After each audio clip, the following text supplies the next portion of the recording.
Hi friends, welcome to chikki stories.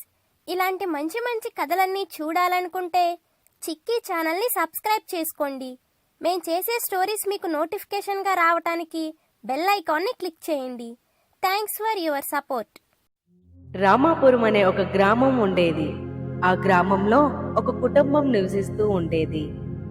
మామగారు, అత్తగారు, కొడుకు, కోళ్ళు, 2 పిల్లలతో ఎంతో సంతోషంగా ఉండేవారు. ఆ ఫ్యామిలీ అంతా తన కొడుకు ప్రకాష్ మీద ఆధారపడి ఉండేవారు. ప్రకాష్ ఒక చికెన్ షాప్లో పనిచేస్తూ ఉండేవాడు. సడన్ గా అతని ఓనర్ ఈ షాపుని ఎవరికైనా అమ్మేయమని చెప్పాడు. ఇంతతో ప్రకాష్ చాలా ఆశ్చర్యపోయాడు. అరే ప్రకాష్, ఈ షాప్నే ఇక అమ్మేద్దాం అనుకుంటున్నాడ్రా. నేను సరిపడ్డ లాభాలేమీ ఏమీ కనపడలేదు. అందుకనే ఈ చికెన్ షాప్ అమ్మేసి పక్క ఊరు పోయి ఏదైనా వ్యాపారం చేద్దాం అనుకుంటున్నాడు. నీకు తెలిసిన వాళ్ళు ఎవరన్నా ఉంటే ఈ షాప్ కొనుక్కుంటారేమో చెప్పు అని ఆ షాపు ఓనర్ ప్రకాష్తో చెప్పారు. ఆ మాటలు విన్న ప్రకాష్, అరే అదేంటయ్యా, ఈ షాపు ఉన్న పాలంగా ఎవరికైనా అమ్మామంటే ఇంతకాలం చేస్తున్న నా పని అంతా వృధా అయిపోద్దయ్యా. అయ్యా, ఎవరికో అమ్మే బదులు నేనే ఈ షాపును కొంటానయ్యా అని ప్రకాష్ ఓనర్తో చెప్పాడు. ఆ మాటలు విన్న ఆ షాప్ ఓనర్ ఒక పెద్ద నవ్వు నవ్వి, ఒరే ప్రకాశ్, ఏం మాట్లాడుతున్నావు నువ్వు? చికెన్ షాప్ కొండమంటే ఏదో పకోడీ పొట్లం కొన్నట్టు అనుకుంటున్నావేటి?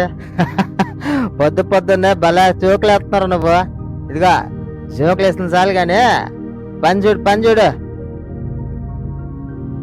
ఓనర్ ప్రకాష్తో ఇలా అన్నాడు.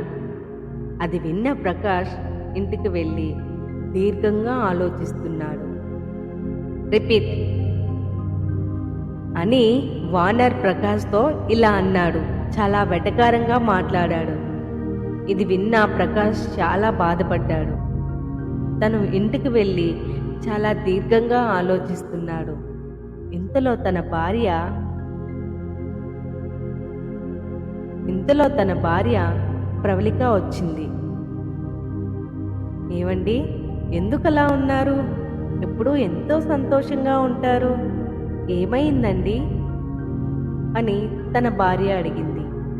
ఇది విన్న ప్రకాష్, అరే ఏమీ లేదు ప్రవళిక, ఇప్పుడు నేను చేస్తున్న చికెన్ షాప్ ఉంది చూడు, ఆ ఓనరు నష్టాలు వస్తున్నాయని చెప్పి ఆ చికెన్ షాప్ని అమ్మేద్దాం అంటున్నాడు. అందుకని నన్ను ఎవరన్నా ఉంటే ఆ చికెన్ షాప్ కొనడానికి జనాలను చూడమని చెప్తున్నాడు. నాకే చేదులో అనిపించి ఆ షాప్ ఏదో నేనే కొంటాను, నాకే అమ్మేయండి అని చెప్పాను.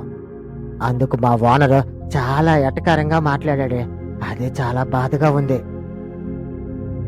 అంటే అన్నారు గాని చాలా మంచి మాటే అన్నారండి. ఆ షాప్ని ఎలాగైనా మనమే కొనుక్కుందాం. ఓసే ప్రవళిక, నీకేమన్నా బుర్ర పనిచేస్తుందా? అది ఏమన్నా పావలాకి 10 రూపాయకి వచ్చే షాప్ అనుకున్నావా? అది లక్షలు పెట్టుకోనాలే. ఇప్పుడు మన చేతిలో తంతే పైసా కూడా లేదు. ఏంటో వాడు షాప్ అమ్మేకేస్తే నేను ఎక్కడ పని చేయాలో నాకు అర్థం కావట్లేదు. కానీ షాప్ అయితే మంచిదే, ఎలాగైనా వ్యాపారం జరుగుతుంది. అదే దాని గురించి ఆలోచిస్తున్నాను. అయ్యో, దానికెందుకండి అంత ఆలోచిస్తున్నారు? బ్యాంక్లో నా నగలు, అత్తగారి నగలు పెడితే మనకి బ్యాంకే చాలా డబ్బులు ఇస్తుంది. దాంతో మెల్లిగా షాప్ కొనుక్కుంటే కొంచెం కొంచెం అప్పు తీర్చేయవచ్చు. అరే ప్రవళిక, నిజంగానే మంచి మాట చెప్పావు. ఆ డబ్బుల గురించి నేను ఇందాక నుంచి తల బాదుకుంటున్నాను. నువ్వు చెప్పిన ఈ యొక్క ఆలోచన చాలా మంచిది. రేపే బ్యాంకు వెళ్ళి ఈ నగలు పెట్టి డబ్బు తీసుకుని వస్తాను. ఆ తర్వాత మా ఓనర్ దగ్గర ఆ షాపు నేనే కొంటాను.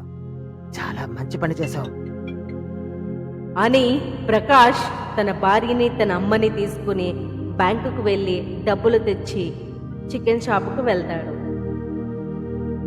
వెళ్ళి చికెన్ షాపుని కొనేస్తాడు. ఆ 2 భార్యాభర్తలు ఎంతో కష్టపడి తన నగలను బ్యాంకులో పెట్టి ఆ డబ్బు తీసుకుని వచ్చి చికెన్ షాప్ పెట్టారు. అనుకున్న విధంగానే భార్యాభర్తలు 2 చాలా కష్టపడి జీవనం సాగిస్తూ ఆ షాపును రన్ చేస్తూ ఉన్నారు. ఇంతలో ఒక రోజు తన భర్త స్నేహితుడు ఒకరికి వచ్చాడు.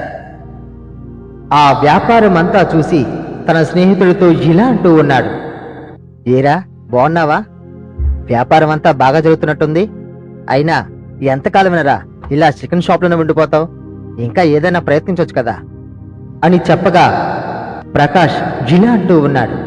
అరే లేదురా, ఈ చికెన్ షాప్ కొనడానికే ఇంట్లో ఉన్న బంగారం అంతా బ్యాంకులో పెట్టి లోన్ తీసుకొని వచ్చాం. ఆ డబ్బులతోనే ఈ యొక్క చికెన్ షాప్ను కొన్నాం. ఇంకా ఏం చేయాలో మాకు అర్థం కావట్లేదు. వ్యాపారం చూస్తే బాగానే సాగుతుంది, కానీ వచ్చిన డబ్బులన్నీ పెట్టుబడికే సరిపోతుంది అని ప్రకాష్ తన స్నేహితుడితో చెప్పాడు. ఆ మాటలు విన్న తన స్నేహితుడు ఇలా అంటూ ఉన్నాడు. అరే అవునా, సరే అయితే ఒక పని చేద్దాం. వచ్చిన లాభాల్లో కాస్త నాకు ఇవ్వు. నేను వేరొక వ్యాపారం పెట్టి దానిలో ఇద్దరం మనం షేర్ పెట్టుకుందాం. వచ్చిన దాంట్లో నువ్వు నేను సగం సగం చేసుకుందాం. అప్పుడు నీకు 2 వ్యాపారాలు ఉంటాయి. ఏమంటావ్ అని తన స్నేహితుడు చెప్పగా ప్రకాష్ ఇలా అంటూ ఉన్నాడు. అరే నిజంగా నా దగ్గర అంత డబ్బులు లేవురా. ఏదో కష్టపడి బ్రతుకుతున్నాం అంతే. ఇంకొక వ్యాపారం అంటే ఇప్పుడు అంత డబ్బులు నేను తెచ్చి ఇవ్వలేనురా. ప్రతి నెల తెచ్చి ఇవ్వడం అంటే చాలా కష్టం. ఇప్పుడే ఏదో కొద్ది కొద్దిగా వెళ్తూ ఉంది. ఇంకా దీనిలో ఏమైనా మార్పులు చెయ్యాలా, లేదంటే ఏమైనా వేరొక విధంగా మార్చాలని చెప్పి ఆలోచిస్తూ ఉన్నాం అని ప్రకాష్ తన స్నేహితుడితో చెప్పాడు. సరే ప్రకాష్, తప్పకుండా నీ పరిస్థితి నేను అర్థం చేసుకుంటాను. కానీ నీకు ఏదైనా సహాయం కావాలంటే మాత్రం నన్ను పిలు. ఖచ్చితంగా నీకు సహాయం చేస్తాను. ఇక వెళ్తాను అని చెప్పి ప్రకాష్ స్నేహితుడు అక్కడి నుంచి వెళ్ళిపోయాడు. అది అంతా చూస్తూ భార్య తన వద్దకు వచ్చి ప్రకాష్తో ఇలా అంటూ ఉంది. అరే ఏవండి, మీ స్నేహితుడు ఏదో సహాయం చేస్తానంటున్నాడు. పైగా ఏదో బిజినెస్ లో నిన్ని పార్ట్నర్షిప్ గా పెట్టుకుంటానంటున్నాడు. మరి పెట్టొచ్చు కదా అని ప్రకాష్ వాళ్ళ భార్య తనతో చెప్పగా ప్రకాష్ ఇలా అంటూ ఉన్నాడు. ఒసే పిచ్చి మొహమా, వ్యాపారంలో ఎప్పుడూ పార్ట్నర్షిప్లు ఉండకూడదు. నా జాతకం ప్రకారం పార్ట్నర్షిప్పే పనిచేయదని చెప్పారు. అయినా కష్టమో నష్టమో మనమే భరాయిస్తాం. వాడు మాటలు నమ్మకు. వాడు ఇంతకు ముందు అలాగే చేసి మమ్మల్ని చాలా నష్టపరిచేలా చేశాడు. అందుకనే నేను ఇక ఎవరిని నమ్మదలుచుకోలేదు. నాకు నువ్వు, నీకు నేను, మనం ఇద్దరం కష్టపడదాం. ఎలాగైనా ఈ షాపుని బాగా డెవలప్ చేసి ఎక్కువ డబ్బులు సంపాదిద్దాం. ఏమంటావ్ అని ప్రకాష్ తన భార్యతో చెప్పాడు. ఆ మాటలు విన్న తన భార్య చాలా సంతోషపడి సరేని చెప్పింది. ఆ రోజు నుంచి వాళ్ళు ఇద్దరు కష్టపడి ఆ షాపును రన్ చేస్తూ ఉన్నారు. అనుకున్న విధంగానే వాళ్ళ వ్యాపారం బాగా జరుగుతూ ఉంది. వీళ్ళకి డబ్బు బాగానే వస్తూ ఉంది. ప్రతిరోజు వీళ్ళ ఇంటిలో దినదినాభివృద్ధి జరుగుతూ ఉంది. ఒక బంగ్లాను కొనుక్కున్నారు, కార్లు కూడా కొనుక్కున్నారు. అది అంతా చూసి ఈ ప్రకాష్ వాళ్ళ భార్యకి చాలా ఆనందపడ్డారు. ఇంతలో ప్రకాష్ వాళ్ళ భార్యకి డబ్బు పిచ్చిపై పెరిగి ఇంటిలో ఉన్న అత్తామామలపై మమకారం తగ్గింది. ఒకరోజు వాళ్ళ అత్తామామలు ఇద్దరు ఇంట్లో ఉండగా తను చాలా కోపంతో వాళ్ళ వైపు చూసి ఇలా అంటూ ఉంది. అలా ఇంట్లో ఉండకపోతే ఏదైనా పని చేయొచ్చు కదా. ఎందుకు అందరం కష్టపడుతుంటే మీరు మాత్రం అలా ఇంట్లో ఉండిపోతున్నారు? ఏదైనా చేయొచ్చు కదా అని చాలా కోపంగా వాళ్ళ అత్తామామలతో చెప్పింది. ఆ మాటలు విన్న తన మామ చాలా బాధపడ్డాడు. తన భార్యతో ఇలా అంటూ ఉన్నాడు. అరే చూసావా కోడలు ఎంత మాట అందో. ఇంతకాలం నేను చూసింది మొత్తం పోయింది. ఇప్పుడు నేను ఏమీ చేయలేని పరిస్థితిలో ఉన్నాను. నా డబ్బులన్నీ కూడా వీళ్ళకే ఇచ్చాను. ఇప్పుడు వీళ్ళు ఇలా మాట్లాడుతుంటే నాకు చాలా బాధగా ఉంది అని వాళ్ళు ఇద్దరు చాలా బాధపడుతూ ఉన్నారు.